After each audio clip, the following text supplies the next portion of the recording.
Let's make a pact. It will never be like any of them down there. When we talk about world cinema, we talk about movies from global voices telling unique stories we should pay attention to. In each video in this series, I will introduce a movie you should check out from the library with 3 things to know.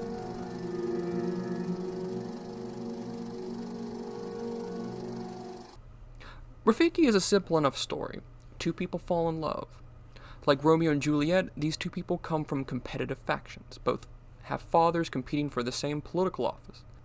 But these 2 people are young women in love in a country that still struggles with how their love should exist. Here are 3 things to consider with Rafiki. Thing number 1, Afro bubblegum. Rafiki takes place in Nairobi, Kenya, a major and young city in East Africa, but it won't look like the East Africa or Third World Africa you imagine. Instead, this is the Nairobi locals want you to know, the vibrant, complicated, and young green city in the sun. Director Kahiu wants you to see this dynamic Nairobi and excise more stereotypical ideas of Africa as part of the movement called Afro bubblegum.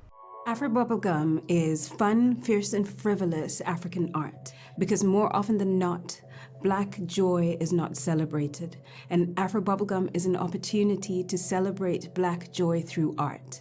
This movement aims to show the world a fun, fierce, and fantastical representation of Africa.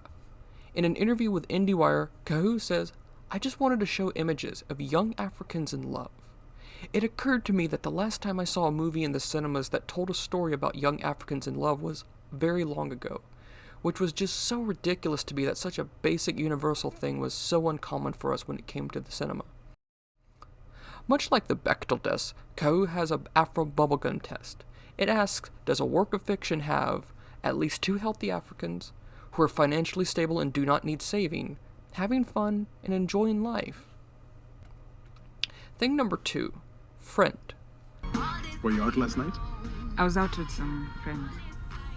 Which friend? Rafiki means friend in Swahili, and is often a term used by same-sex couples for their partners. At the center of this vibrant love story is the complications of same-sex love because of laws and attitudes against homosexuality in Kenya. Same-sex marriage is not recognized by the government, and the laws against homosexuality often perpetuate state and cultural attitudes against homosexuality.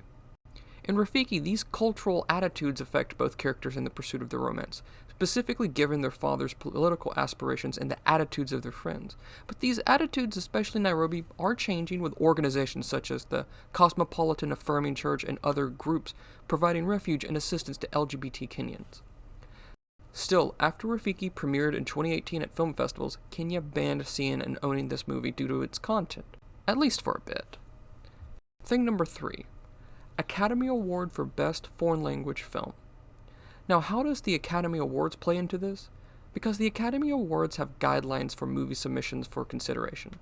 To become eligible for this award, the film must be theatrically exhibited outside of the United States and its territories for at least 7 consecutive days in a commercial motion picture theater for paid admission.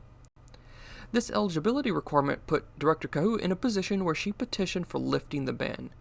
Kenya could submit this film for the Oscars only if it played in theaters.